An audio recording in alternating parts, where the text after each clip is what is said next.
स्वागत है आप सभी बच्चों का एक बार फिर से दी कॉमर्स मेंटर देसर के इस धमाकेदार यूट्यूब चैनल और कॉमर्स की इस दुनिया में। तो बच्चों, आप लोगों को पता ही होगा कि पिछले सेशन के माध्यम से हम लोगों ने क्लास 11th की अकाउंटेंसी की जर्नी के माध्यम से चैप्टर नंबर 2 मतलब थ्योरी बेस ऑफ अकाउंटिंग की शुरुआत कर रखी है, जिसके माध्यम से मैंने आप लोगों को बता ही दिया है कि लेखांकन की जो आधारभूत मान्यता या अवधारणा है, और साथ ही साथ बच्चों लेखांकन की महत्वपूर्ण अवधारणाओं के बारे में बता दिया था, और अंतिम में मैंने आप लोगों को बताया था बच्चों की लेखांकन का जो बेस होता है, आधार होता है, वो क्या कहता है। तो आइए आज के होने वाले इस धमाकेदार या फिर कहें रोचक सफर के माध्यम से मैं आप लोगों को लेकर के चलता हूं, और इस सेशन के माध्यम से बच्चों आप लोगों को बताता हूं कि अकाउंटिंग प्रिंसिपल्स क्या कहते हैं, कौन कौन से वो प्रिंसिपल्स होते हैं जिनको हम लोग क्या करते हैं, लेखांकन का कार्य करते हुए फॉलो करते हैं बच्चों। और बताने वाला हूं बच्चों आप लोगों को इस सेशन के माध्यम से अकाउंटिंग मैकेनिज्म और साथ ही साथ डबल एंट्री सिस्टम्स क्या कहते हैं बच्चों। तो आइए आज के होने वाले इस धमाकेदार सेशन की करते हैं शुरुआत। Let's begin. बच्चों तो आइए आज हम लोग सीधे चलते हैं आज के हमारे पहले टॉपिक की ओर और जानने का प्रयास करते हैं कि आखिर अकाउंटिंग प्रिंसिपल से आशय क्या है या अकाउंटिंग प्रिंसिपल का मीनिंग क्या होता है बच्चों, उसकी तरफ, जिसी को हम लोग क्या कहते हैं हिंदी में लेखांकन के सिद्धांत कहते हैं बच्चों। उसका आशय जानेंगे, उसका अर्थ हम लोग जानेंगे सबसे पहले आज के इस सेशन के माध्यम से। तो आप लोग भी क्या करिए, फटाफट के अंदाज में नोटबुक और पेन उठाइए और जल्दी से जल्दी हेडिंग लगाइए अकाउंटिंग प्रिंसिपल या फिर कहें लेखांकन के सिद्धांत बच्चों।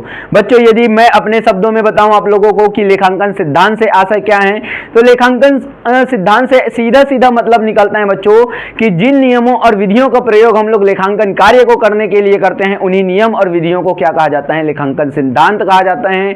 और ये जो लेखांकन सिद्धांत आप लोगों के समकक्ष आते हैं बच्चों, ये हम लोगों को लेखांकन कार्य को करने के लिए क्या करने के लिए, लेखांकन कार्य को किस प्रकार से किया जाए या करते हैं, उसके लिए हम लोगों को एक दिशा निर्देशक के रूप में कार्य करते हैं और दिशा निर्देश देने का कार्य करता है बच्चों।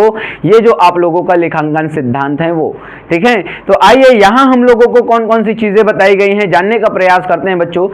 जैसा कि आप लोग देख पा रहे होंगे, आप लोगों को बताई गई है कि लेखांकन के सामान्य नियम ही लेखांकन के सिद्धांत कहलाते हैं। वास्तव में ये दिशा निर्देशक का कार्य करते हैं जिन्हें सौदों का लेखा करने व वृत्ति विवरण तैयार करते समय ध्यान में रखा जाता है।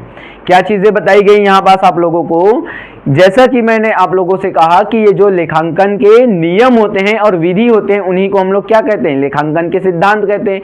यहाँ भी वही चीजें बताई गई ना कि लेखांकन के सामान्य नियम को ही हम लोग क्या कहते हैं, लेखांकन सिद्धांत कहते हैं, जो हम लोगों के लिए दिशा निर्देशक के रूप में कार्य करता है जब हम लोग क्या तैयार करते हैं, किसी भी व्यापारिक सौदों का लेखा करते हैं या अपने व्यापार के लिए वित्तीय विवरण तैयार करते हैं बच्चों। उस परिस्थिति में हम लोगों के लिए ये जो लेखांकन सिद्धांत है वो एक दिशा निर्देशक के रूप में कार्य करते हैं, और उन्हीं को हम लोग कहते हैं लेखांकन के सिद्धांत बच्चों। क्लियर है। तो आइए आखिर एक अर्थशास्त्री जो रॉबर्ट एन एंथोनी हैं, वो क्या कहते हैं अपने इस लेखांकन सिद्धांत के बारे में बच्चों जानने का प्रयास करते हैं उनके शब्दों में। जैसा कि आप लोग देख पा रहे होंगे, रॉबर्ट एन एंथोनी जी कहते हैं कि लेखा विधि के नियमों तथा प्रथाओं को सामान्यतः सिद्धांत कहा जाता है। क्या कहा जाता है, लेखा विधि के नियमों और प्रथाओं को ही सामान्यतः सिद्धांत कहा जाता है। ये रॉबर्ट एन एंथोनी जी भी कहते हैं। मतलब जितने भी नियम और प्रथाएं आप लोग लेखांकन कार्य को करने के लिए करते हो या नियम और विधियों को पालन करते हुए लेखांकन का कार्य करते हो, उन्हीं नियम और प्रथाओं को क्या कहा जाता है, लेखांकन का सिद्धांत कहा जाता है। ये आपके रॉबर्ट एन एंथोनी जी भी कह रहे हैं बच्चों, है ना। तो आइए और कौन कौन सी चीजें बताई गई हैं जानने का प्रयास करते हैं जैसा कि आप लोग देख ही पा रहे होंगे, आप लोगों को और कहा गया है कि लेखांकन की प्रथाएं व अवधारणाएं लेखांकन सिद्धांतों की आधारशिला हैं। क्या बोला गया कि लेखा कर्म की प्रथाएं व अवधारणाएं लेखांकन सिद्धांतों की आधारशिलाएं हैं। ये किसी अधिनियम द्वारा नहीं बनाए गए हैं और न ही इन्हें किसी कानूनी किताबों से हम लोग प्राप्त कर सकते हैं, वरन ये बनाए गए हैं लेखों तथा तैयार किए गए वृत्तीय विवरणों में मिलते हैं या वृत्तीय विवरणों के माध्यम से हम लोगों को प्राप्त होते हैं।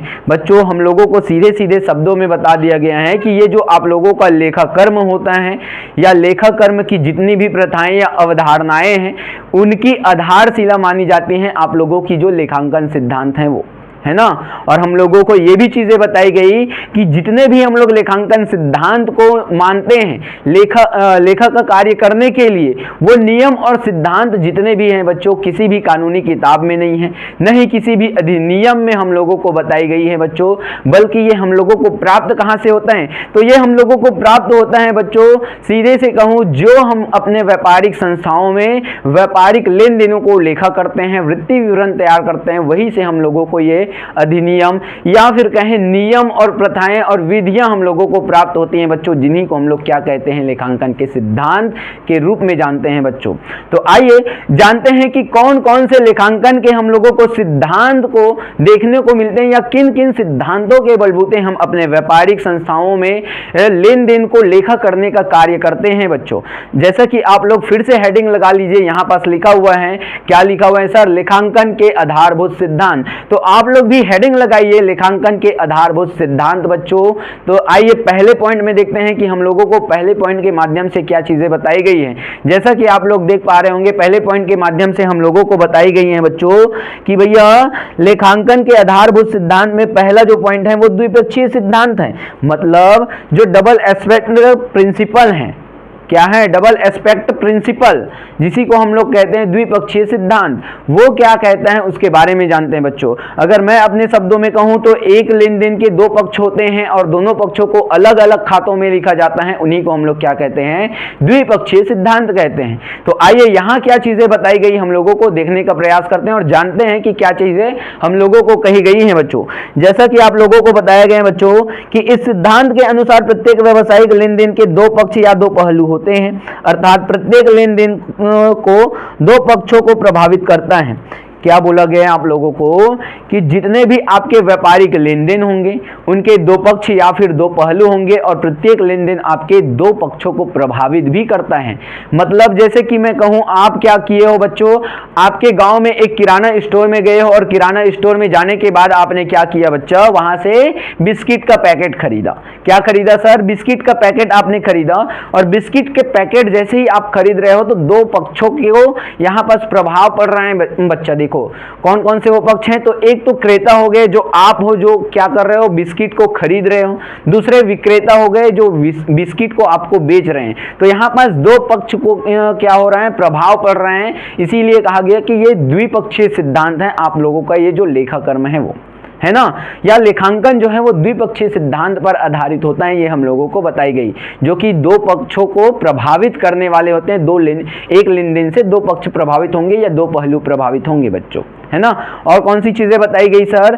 तो और आप लोग जैसा कि देख पा रहे होंगे बताई गई हैं, प्रभावित दो पक्षों या खातों में से एक खाते को डेबिट किया जाता है तथा दूसरे खाते को क्रेडिट किया जाता है। और कौन सी चीजें बताई गई हम लोगों को कि आप क्या करते हो, जो भी प्रभावित पक्ष होंगे उनमें से एक खाते को तो आप डेबिट करोगे, मतलब जिसी को हम लोग कहते हैं नामे या फिर कहते हैं बच्चों विकलन। क्या कहते हैं? नामे और विकलन के नाम से भी जानते हैं। और दूसरा पक्ष जहां पास हम लोग देखते हैं क्रेडिट, क्रेडिट को हम लोग क्या कहते हैं, जमा और समाकलन के नाम से भी जानते हैं बच्चों। किस नाम से जानते हैं? जमा और समाकलन के नाम से भी हम लोग क्रेडिट को जानते हैं। क्लियर है बच्चों? अगर मैं इसके उदाहरण की बात कहूं कि किनको डेबिट करना है किनको क्रेडिट करना है, तो व्यापारिक दृष्टिकोण से हम लोग देखें, किसके दृष्टिकोण से? व्यापारिक दृष्टिकोण से हम लोग देखें बच्चों, तो यहाँ पर कौन सी चीजें हम लोगों को देखने को मिल रही, जैसा कि हमने बिस्किट खरीदा। क्या खरीदा है? बिस्किट हमने खरीदा, तो वहां पास एक विक्रेता के द्वारा आप लोगों को बिस्किट का पैकेट दिया गया, तो विक्रेता उस लेन देन को किस प्रकार से लिखेगा? अपने लेखांकन कार्यों में। लेखांकन कार्यों में लिखेगा बच्चों कैसे कि भैया आपने तो मटेरियल बेच दिए हैं, बिस्किट बेच दिए हैं, तो यहाँ पास आपको रोकड़ प्राप्त हो रहे हैं, तो रोकड़ खाता विकलन हो गया। और किस पक्ष से? तो वहां पास विक्रय खाता से। आप जो भी चीजें अपने व्यापार में बेचते हो बच्चों, वो आप लोगों के लिए विक्रय कहलाएगी। क्या कहलाएगी? विक्रय कहलाएगी। आपके व्यापार से जो भी चीजें आप लोग बेच रहे हो वो। क्लियर हैं? तो यहां पास आपने क्या एंट्री किया भैया? रोकड़ खाता विकलन, क्योंकि रोकड़ आपके पास आए। रोकड़ से तात्पर्य है कि आपको जो मुद्रा के रूप में पैसे मिले बिस्किट बेचने के तत्पश्चात वो। क्लियर है बच्चा। तो यहाँ पास रोकड़ खाता को आपने विकलन किया, मतलब डेबिट किया या नामे किया, और आपने विक्रय खाता को क्या किया भैया, विक्रय खाता मतलब आपने जो चीजें बेची उसको आपने क्या कर दिया, विक्रय खाता से के रूप में आपने क्रेडिट कर दिया, जमा कर दिया, या फिर कहें बच्चों समाकलन कर दिया। क्लियर है। तो इस उदाहरण के माध्यम से आपको समझ में आ गया होगा कि किनको आपको डेबिट करना है, किनको आपको क्रेडिट करना है ना। तो आइए और कौन कौन से सिद्धांत हम लोगों को बताए गए हैं देखने का प्रयास करते हैं और जानते हैं कि और कौन कौन से सिद्धांतों को हम लोग यहाँ मानते हैं और उनको मानते हुए हम लोग लेखा कर्म का कार्य करते हैं बच्चों। जैसा कि आप लोग देख पा रहे होंगे, दूसरे पॉइंट में आप लोगों को बताया गया है बच्चों, जांच करने योग्य बाह्य प्रमाण का सिद्धांत।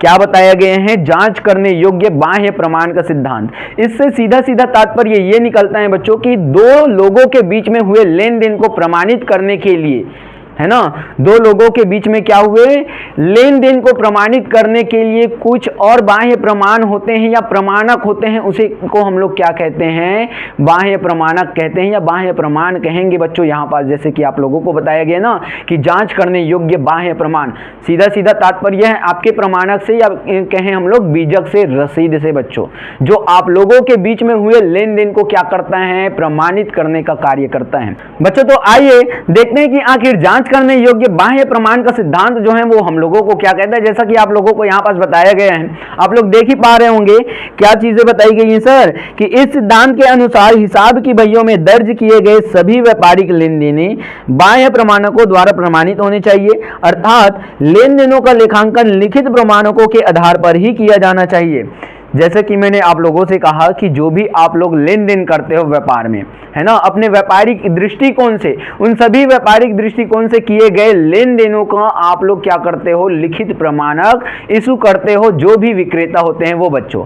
तो लिखित प्रमाणक जो भी होता है उनके आधार पर ही हम लोग क्या करते हैं, लेखांकन का कार्य करते हैं। जैसे कि मैंने आप लोगों को क्या कहा था कि भैया आपने बिस्किट बेचा किसी व्यक्ति को, किसी ग्राहक को, तो आप लोगों के बीच में हुई उस लेन देन को प्रमाणित करने के लिए आपने क्या किया, एक प्रमाणक इशू किया, एक रसीद इशू किया, है ना, जिसी को हम लोग क्या कहते हैं, प्रमाणक कहते हैं। और उसी प्रमाणक के आधार पर हम लोग क्या करते हैं, अपने भैया लेखांकन का कार्य करते हैं बच्चों, किसी भी व्यापारिक संस्था, संगठन या फिर कहें बच्चों कंपनियों में, है ना।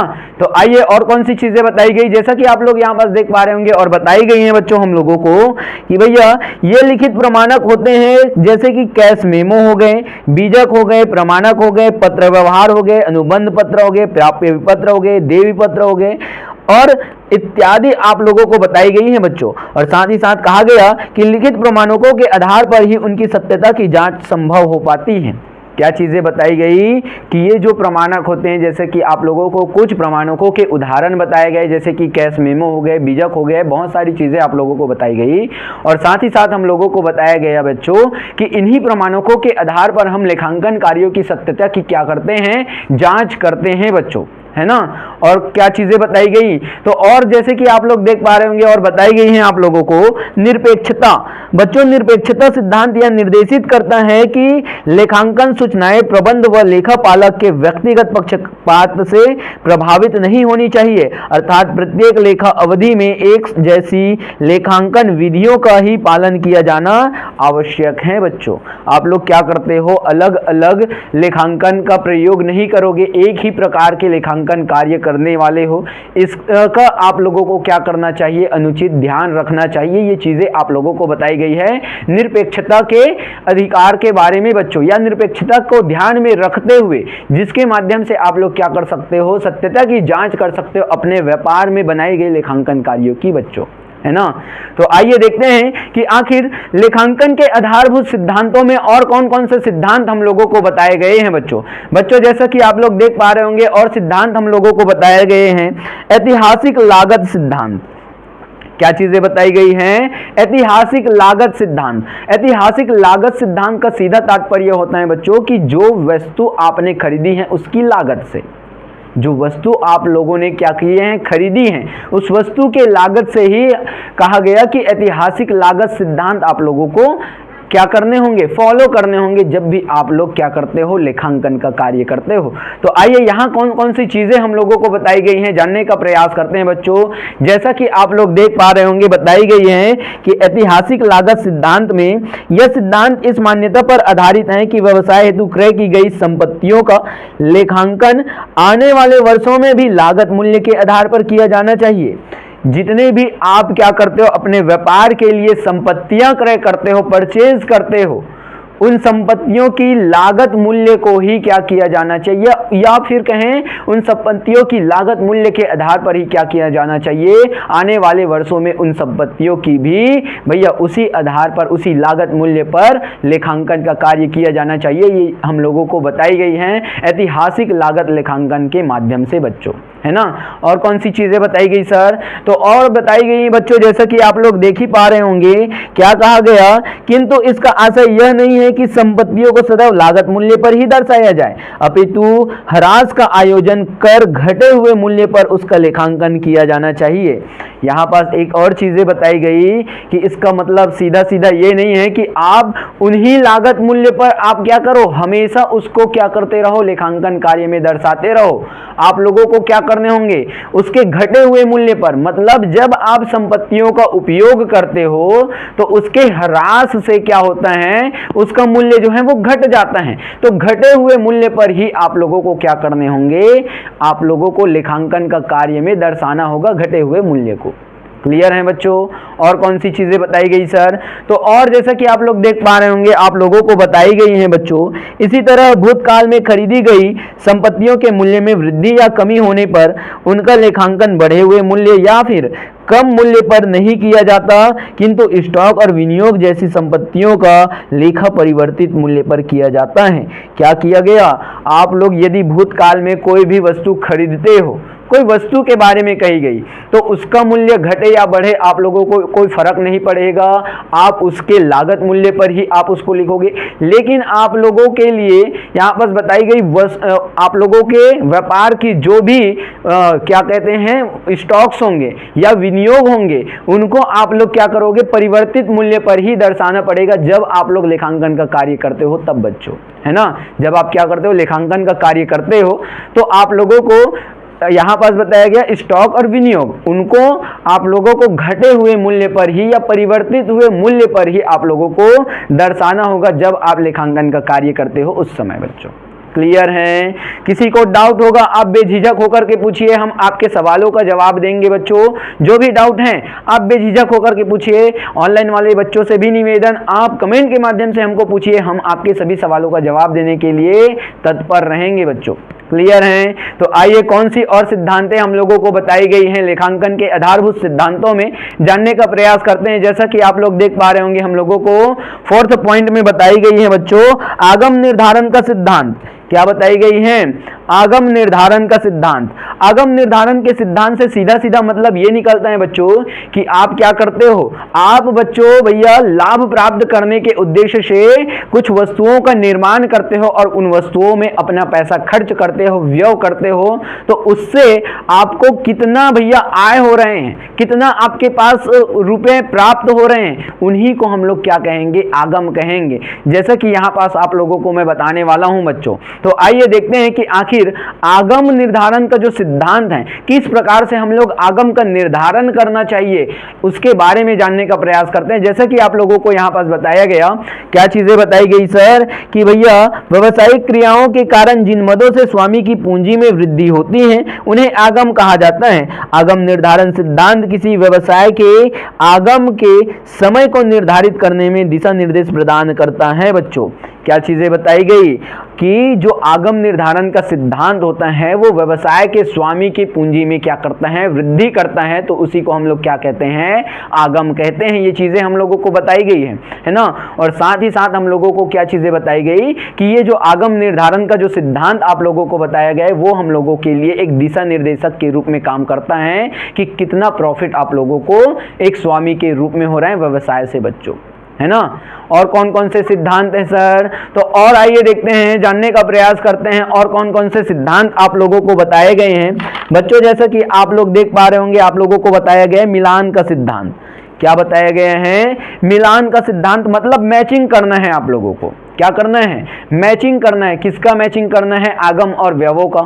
किसका मैचिंग करना है? आगम और व्यवों का, कि कितना आपने आगम प्राप्त किया और कितना आपने आगम प्राप्त करने के लिए व्यव कर दिए, उसका मिलान आप लोगों को करना होगा बच्चों, अपने व्यापारिक लेन देनों को करने के तत्पश्चात, अपने व्यापारिक संस्था के लिए, है ना, जब आप लेखांकन का कार्य करते हो उस समय। तो आइए यहाँ पर देखते हैं कि आखिर ये मिलान का सिद्धांत हम लोगों को क्या बताना चाहता है बच्चों ये हम लोगों को कहता है भैया, जो आपका मिलान सिद्धांत है यह स्पष्ट सिद्धांत है, या फिर कहें बच्चों यह सिद्धांत स्पष्ट करता है कि व्यवसाय में अर्जित आगम व किए गए व्यवों को कैसे संबंधित किया जाए। आगम व व्यवों का मिलान करते समय सर्वप्रथम हम लोगों को एक निश्चित अवधि की आगम को निर्धारित कर लेना चाहिए। क्या चीजें बताई गई यहाँ पास हम लोगों को, कि आगम निर्धारण का जो सिद्धांत है ये स्पष्ट कर देता है कि आपने आगम प्राप्त करने के लिए कितना व्यय किए हैं, है ना। आपने क्या किया? एक निश्चित समय अवधि में आगम को प्राप्त करने के लिए उस निश्चित समय अवधि में कितना आपने खर्च किए, व्यय किए, इसका मिलान आप लोगों को कर लेना चाहिए। ये मिलान सिद्धांत आप लोगों को बताता है बच्चों। और कौन सी चीजें बताई गई? तो और बताई गई हैं बच्चों, जैसा कि आप लोग देख ही पा रहे होंगे, आपको बताया गया है कि भैया आगम को निर्धारित करना चाहिए, इसके बाद इस आगम को प्राप्त करने के लिए किए गए व्ययों को निर्धारित करना चाहिए। आगम का व्ययों से मिलान करना चाहिए, न कि व्ययों का आगम से। क्या कहा गया? कि आप जब आगम को निर्धारित करते हो एक निश्चित समय अवधि में, उसके तत्पश्चात आप लोगों को क्या करना चाहिए? आप लोगों को ये चीजें करनी चाहिए बच्चों कि आप व्ययों को भी निर्धारित करो कि आपने उस आगम को प्राप्त करने के लिए कितना आपने व्यय करा है ना। उसके बारे में आप लोगों को एक निश्चित समय अवधि लेनी चाहिए, है ना, और निश्चित समय अवधि के अनुसार ही आप लोगों को आगम की राशि निर्धारित करनी चाहिए और व्यय की राशि आपको निर्धारित कर लेनी चाहिए बच्चों। यही चीजें आप लोगों को यहाँ पास बताई गई और उसके तत्पश्चात ही आप लोग क्या करोगे? एक दूसरे को भैया मैचिंग करोगे, मिलान करोगे कि कितने आपने आगम किए और कितने आपने व्यय कर दिए उस आगम की राशि को प्राप्त करने के लिए बच्चों, है ना। तो आइए और जानने का प्रयास करते हैं कि कौन कौन सी चीजें हम लोगों को और बताई गई हैं बच्चों। जैसा कि आप लोग देख ही पा रहे होंगे और हम लोगों को कहा गया कि भैया इस सिद्धांत के अनुसार आगम का व्यय से मिलान करते समय निम्नलिखित बातों को ध्यान में रखा जाना आवश्यक है। देखिए कुछ बातें जो होती हैं बच्चों आप लोगों को ध्यान में रखनी चाहिए। कौन कौन सी बातें हैं सर? तो बहुत सारी ऐसी बातें हैं जो आप लोग लेखांकन का कार्य करोगे तो उस समय आप लोगों को समझ में आएगा कि किन किन बातों का हम लोगों को ध्यान रखना चाहिए जब आप लोग क्या करते हो, आगम और व्यय की तुलना करते हो या दोनों को मैच करते हो। तब बच्चों जब आप लोग अकाउंटिंग का कार्य करोगे तो आप लोगों को खुद ब खुद समझ में आता चला जाएगा कि भैया लाभ हानि का निर्धारण किस प्रकार से होता है, किन किन बातों का आप लोगों को ध्यान में रखना होता है, आप लोगों को समझ में आ ही चला जाएगा बच्चों। तो आइए और जानते हैं कि आखिर आप लोगों के ये जो लेखांकन के आधारभूत सिद्धांत हैं उनमें हम लोगों को और कौन कौन सी चीजें बताई गई हैं बच्चों। जैसा कि आप लोग देख ही पा रहे होंगे हम लोगों को और बताया गया है लेखांकन के आधारभूत सिद्धांत में पूर्ण प्रकटीकरण का सिद्धांत। क्या कहा गया? पूर्ण प्रकटीकरण का सिद्धांत मतलब आप लोग जो भी क्या करते हो, लेखांकन का कार्य करते हो, उसको स्पष्ट रूप से प्रकट करना है आप लोगों को। ये चीजें हम लोगों को बताई गई जिससे एक साधारण मनुष्य भी उसको समझ सके बच्चों, है ना। तो आइए और कौन कौन सी चीजें यहाँ पास हम लोगों को बताई गई हैं पूर्ण प्रकटीकरण के इस सिद्धांत के बारे में जानते हैं बच्चों। जैसा कि यहाँ पास बताया गया हम लोगों को क्या चीजें बताई गई हैं सर? कि पूर्ण प्रकटीकरण से आशय लेखांकन संबंधित सभी आवश्यक सूचनाओं व तथ्यों को प्रस्तुत करने से है। जितने भी आपके आवश्यक तथ्य होंगे या सूचनाएं होंगे आपको क्या करने के लिए, लेखांकन का कार्य करने के लिए, तो उसी को स्पष्ट करने की बात कही गई है आप लोगों के भैया पूर्ण प्रकटीकरण के सिद्धांत में बच्चों। आप लोग उसको स्पष्ट रूप से लिखिए। जितने भी आपके व्यापारिक सूचनाएं हैं, तथ्य हैं, उनको स्पष्ट करिए, तभी जाकर के आप लोग पूर्ण प्रकटीकरण का सिद्धांत का पालन करते हो, ये हम लोग मान पाएंगे बच्चों। और कौन सी चीजें बताई गई? तो और यहाँ पास आप लोग जैसा देख पा रहे होंगे आप लोगों को बताई गई है बच्चों। यह सिद्धांत स्पष्ट करता है कि लेखांकन करते समय वित्तीय मामलों में संबंधित सभी सूचनाएं पूर्ण रूप से प्रकट कर देनी चाहिए। सूचनाओं के पूर्ण प्रकटीकरण से वित्तीय विवरणों का प्रयोग करने वाले पक्ष जैसे कि व्यवसाय के स्वामी हो गए, विनियोजक हो गए, वर्तमान व भावी लेनदार हो गए, या आवश्यकताओं को संतुष्ट किया जा सके। है ना। क्या कहा गया कि आप लोग जो भी व्यावसायिक लेन देन करते हो, उनके सूचनाओं को, तथ्यों को पूर्ण प्रकटीकरण करते हो, तो उनसे आप लोगों के जो संबंधित पक्षकार होते हैं, जैसे आपके व्यवसाय के स्वामी हो गए, मतलब व्यवसाय का जो मालिक है ना, व्यवसाय के जो विनियोजक हो गए, मतलब आपके व्यवसाय में जो पैसा निवेश करने वाले व्यक्ति हैं, वो आपके भावी लेनदार से तात्पर्य है आने वाले जो लेनदार होंगे आपके, जिनसे आप क्या करते हो, उधार में माल को क्रय करते हो बच्चों, उनकी बात कही जा रही है। और लेनदार की बात करें तो जिनसे आपने उधार में माल क्रय कर रखा है, उनकी बात कही जा रही है। तो उनकी आवश्यकताओं को आप संतुष्ट कर पाओ, इस प्रकार से आप लोगों का जो यहां पास बताया गया ना कि पूर्ण प्रकटीकरण का सिद्धांत, तो आप अपने व्यापार की सूचनाओं को इस प्रकार से स्पष्ट करिए या तथ्यों को स्पष्ट करिए, जिससे उनको क्या किया जा सके, उनकी जानकारी जो है प्राप्त किया जा सके। जैसे आपके पक्षकार कौन कौन हो गए, आपके व्यवसाय के स्वामी, आपके व्यवसाय के विनियोजक, आपके व्यवसाय के लेनदार, आपके व्यवसाय के होने वाले भावी लेनदार बच्चों, उनको उनकी आवश्यकताओं की संतुष्टि प्राप्त हो सके आपके लेखांकन कार्यों की बदौलत, है ना। आइए और कौन सी चीजें बताई गई, तो और बताई गई हैं, जैसा कि आप लोग देख पा रहे होंगे बच्चों, यहां पास कहा गया है कि यह सिद्धांत इतना महत्वपूर्ण है कि कंपनी अधिनियम में किसी कंपनी के वित्तीय विवरणों से सूचना के पूर्ण प्रकटीकरण के लिए प्रावधान किए गए हैं। यही कारण है कि कंपनी अंतिम खाते निर्धारित प्रारूप में तैयार करती हैं, वह सभी गंतव्य दायित्वों का उल्लेख एवं जानकारियां सही रूप में प्रस्तुत करती हैं। एक बार फिर से सुन लीजिए, आप लोगों को क्या कहा गया कि यह जो सिद्धांत है बहुत ही महत्वपूर्ण माना जाता है बच्चों, कि ये जो कंपनी अधिनियम है, किसी कंपनी के वित्तीय विवरणों में सूचनाओं के पूर्ण प्रकटी के लिए प्रावधान किए गए हैं। यही कारण होता है कि आप लोगों को 2 पॉइंट के माध्यम से बताया गया कि कंपनी में अपने अंतिम खाते निर्धारित प्रारूप में करती हैं और सभी संभाव्य दायित्वों का उल्लेख एवं अन्य जानकारी सही रूप में प्रस्तुत करती हैं। जितने भी आपकी कंपनी होते हैं, वो कुछ कंपनी अधिनियम का पालन करते हुए क्या करते हैं, अपने व्यापारिक संस्थाओं में लेखांकन का कार्य करते हैं बच्चों। और साथ ही साथ हम लोगों को ये भी चीज़ें बताई गई कि आप लोग क्या करते हो, जितने भी आपके व्यापारिक लेन देने होती हैं, उनको या सूचनाएं होती हैं या तथ्य होती हैं, तथ्य जितने भी होंगे आप उनको पूर्ण स्पष्ट रूप से लिखते हो या पूर्ण प्रकटीकरण के आधार पर लिखते हो, तो जिससे आपको क्या करने होंगे, अगर आप कंपनी में वित्तीय विवरण तैयार करते हो तो आप लोगों को सरलता से वो जानकारी प्राप्त हो सके, आपके व्यापार से संबंधित जितने भी जानकारी हैं आप लोगों को प्राप्त हो सके बच्चों, है ना। तो उम्मीद कर रहा हूं बच्चों आप लोगों को कि इस सेशन के माध्यम से कि आखिर लेखांकन के सिद्धांत क्या कहते हैं, ये बहुत ही सरल शब्दों में समझ में आ गए होंगे। तो मिलते हैं बच्चों और किसी ऐसे ही रोमांचक वीडियो के साथ में, वीडियो लेक्चर के साथ में, जिसमें मैंने आप लोगों को बताने हैं कि क्या क्या चीजें बताऊंगा, वो भी बता देता हूं अभी इसी सेशन के माध्यम से, कि मैं आप लोगों को अगले सेशन के माध्यम से बताऊंगा बच्चों कि ये जो लेखांकन है उसका मैकेनिज्म क्या कहते हैं, डबल एंट्री सिस्टम क्या कहता है, ये चीजें मैं आप लोगों को बताने वाला हूं। तो तब तक के लिए टाटा बाय बाय और जय हिंद।